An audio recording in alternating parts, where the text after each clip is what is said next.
Bismillahirrahmanirrahim. Assalamualaikum warahmatullahi wabarakatuh. Alhamdulillah, salatan wa salaman ala rasulillah. Wa la hawla wa la quwwata illa billah. Wa ba'du, subhanaka la ilma lana illa ma'allamtana, innaka antal alimul hakim. Wa la hawla wa la quwwata illa billahil aliyyil azim. Rabbi syrah li sadri wa yassir li amri wahlul 'uqdatam min lisani yafqahu qawli. Rabbi zidna ilma warzuqna fahma. Allahumma faqihna fid din wa 'allimna ta'wil. Allahumma anta rabbuna farzuqna al-istiqamah. Amin ya Allah ya mujibas sa'ilin. Sahabat sekalian, pecinta bahasa Arab dimanapun antum berada, alhamdulillah masih dalam program Binmil, belajar ilmu nahwu metode syamil. Pada kesempatan kali ini kita masih melanjutkan tentang at-tawabi' atau pengikut yang terakhir, yakni badal atau pengganti. Apa itu badal? Badal adalah pengikut yang berfungsi untuk mewakili atau menggantikan kata sebelumnya. Disebut mewakili karena nanti ada badal yang sebahagian, dan bisa juga menggantikan untuk menunjukkan badal keseluruhan. Baik, kemudian ini contohnya. Amaral khalifatu Abu Bakrin. Amara telah memerintahkan. Siapa yang memerintahkan? Al-khalifah.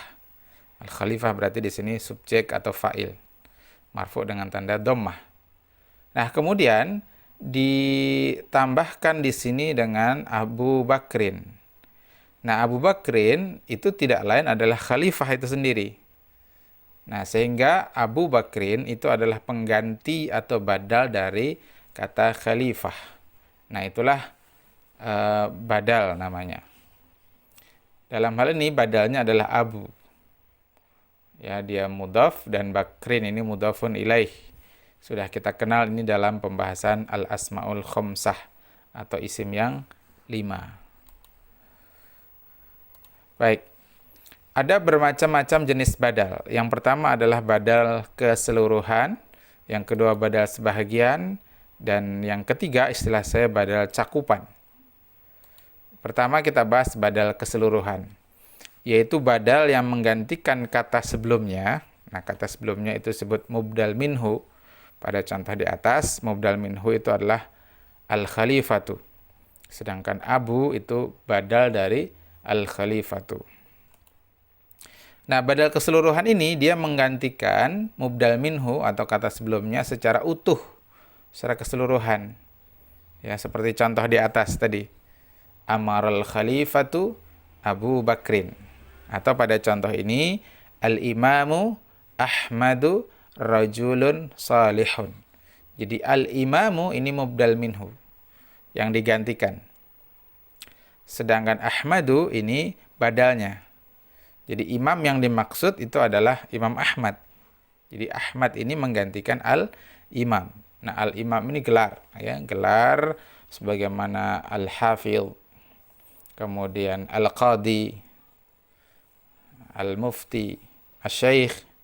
Nah, di sini al-imamu, ya, gelar untuk seorang yang memiliki keilmuan yang luas dan mendalam. Dalam ini Imam Ahmad. Nah, sampai Ahmad di sini sebenarnya belum ditemukan khabar mubtada'nya. Jadi jika ini mubtada'nya, maka khabar mubtada'nya di sini rajulun. Ya, ingat kaidah khabar mubtada' dia adalah nakirah, ya, umumnya nakirah. Jadi rajulun ini khabar mubtada' marfu' dengan tanda dhammah. Adapun salihun, sekaligus kita analisis, salihun ini adalah na'atnya atau sifat dari rajulun. Lihat dia sama-sama nakirah, sama-sama mudzakkar, sama-sama tunggal. Kemudian salih ini huruf keduanya alif. Ya, dia termasuk isim sifat. Ya, ini isim fa'il. Ini badal keseluruhan. Istilahnya kul min kullin. Kita lanjut ke badal yang kedua. Jenis badal yang kedua yaitu badal sebahagian atau ba'du min kullin. Yaitu badal yang mewakili anggota bagian dari kata sebelumnya. Contoh, in hadamal baitu jidaruhu. Telah roboh, ya, in hadama. Ikut wazan in fa'ala. Apa yang roboh? Al-baitu. Jadi al-baitu ini fa'il dari inhadama. Nah, tapi ternyata yang roboh itu bukan rumah secara keseluruhan. Yang roboh hanya jidaruhu, dindingnya. Jadi atapnya masih ada, lantainya masih ada, tiang-tiangnya masih ada. Hanya jidarnya, hanya dindingnya yang roboh. Nah, dinding ini adalah bagian dari al-bait. Nah, dia menggantikan al-bait, namun hanya sebahagian. Karenanya disebut badal sebahagian. Ba'dun min kullin. Nah, yang jelas karena dia badal, maka hukumnya mengikuti mubdal minhu. Ketika mubdal minhunya marfu, maka di sini dia juga marfu, yakni ra-nya berharokat dhammah. Kita lanjut ke badal cakupan, yaitu badal yang mewakili sebahagian sifat dari kata sebelumnya. Umumnya dia non fisik. Seperti yu'jibunil ustadu ilmuhu. Ustadz itu mengagumkanku. Jadi yu'jibu di sini fi'il mudhari'nya, ini jumlah fi'liyah ya. Fi'il mudhari' predikatnya. Kemudian nun, ini nun wiqayah namanya, nun untuk melindungi ba supaya tetap dhammah. Nah, ya-nya ini objeknya. Jadi aku ini objeknya. Nah, al-ustadzu di sini subjeknya, fa'ilnya. Jadi susunan kalimat ini predikat, objek, subjek, ya. Ingat pos. Predikat, objek, subjek. Nah, ilmuhu. Jadi ternyata yang mengagumkanku itu terhadap si ustadz itu bukan kekayaannya, bukan ketampanannya, bukan yang lainnya. Tapi yang mengagumkanku itu ilmunya. Ilmunya luas, mendalam. Jadi ilmu di sini badal dari al-ustadzu. Karena al-ustadzu itu marfu dengan tanda dhammah di sini ya, maka ilmu juga marfu dengan tanda dhammah. Nah, jadi kalau kita lihat pada dua contoh ini, baik badal cakupan maupun badal sebahagian itu dia bersambung dengan domir ya, yang bersesuaian dengan mubdal minhunya, dengan yang diwakili. Nah, kemudian ada tips untuk mengetahui badal ya. Yang pertama, badal itu kita bisa dapati setelah nama orang atau gelar. Ya, setelah nama orang atau gelar. Contohnya qala Ali ibn Abi Thalib. Nah, telah berkata, siapa yang berkata? Ali. Nah, Ali ini nama orang. Maka ibnu, ya di sini alifnya memang dihilangkan karena dia bersambung dengan sebelumnya. Kalau dia di awal kalimat harus dimunculkan. Jadi qala Ali ibnu, bacanya begitu. Abnu, ibnu di sini badal dari Ali. Ya, anak Ali, anak dari Abi Thalib, gitu maksudnya. Ya, yang Ali anaknya Abu Thalib itu gitu, bukan Ali anaknya yang lain, tapi anak dari Abi Thalib. Jadi setelah nama orang lalu ada ibnu, ada bintu. Nah, ibnu, bintu itu semuanya badal. Maka ketika mubdal minhunya di sini marfu, maka ibnunya juga ikut marfu. Nanti kalau di sininya mansub, di sini harus dibaca ibnah. Kalau di sini nanti majrur an Ali ibni, nah, maka dibaca ibni. Itu ya. Ini yang pertama. Yang kedua, badal itu bisa kita dapati setelah isim isyarat atau kata tunjuk. Jadi syaratnya isim sesudahnya itu ma'rifah dengan alif lam. Saya tambahkan di sini. Syaratnya isim sesudah isim isyarahnya itu ma'rifah dengan alif lam. Hanya ma'rifat dengan alif lam, bukan yang lain. Kan ma'rifat macam-macam itu tandanya ya.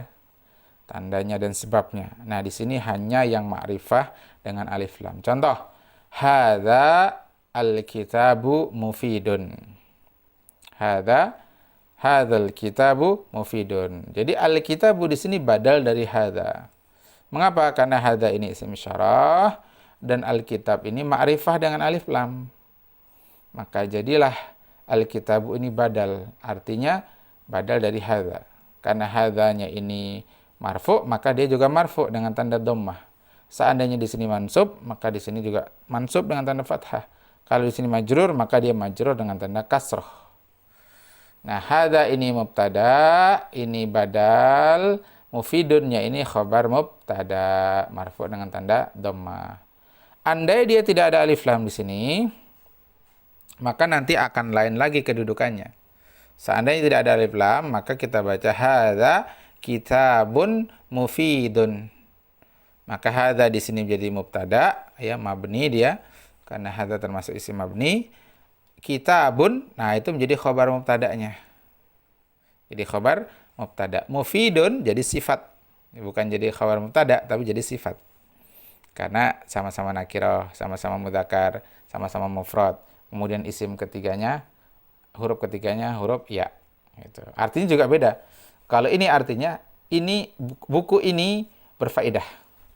Tapi kalau nggak ada alif lamnya, hadza kitabun mufidun, terjemahnya jadi ini adalah buku yang berfaedah. Nah, begitu. Kemudian yang ketiga, setelah rincian pembagian. Asyirku naw'ani. Syirik itu ada dua jenis. Nah, pembagiannya di sini naw'ani. Nah, biasanya nanti dalam kitab-kitab akan kita dapatkan begitu ya. Ad-dalalatu salasatu aqsamin. Misalkan ada 3 jenis. Arba'atu aqsamin.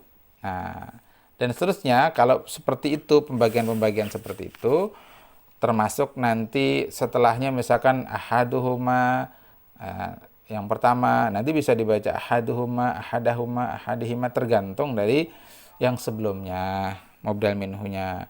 Nah, dalam hal ini naw'ani, mubdal minhunya marfu. Apa tanda marfu'nya? Ini ada huruf ya. Karena dia isim musanna. Kenapa dia marfu? Karena dia khabar mubtada dari asyirku.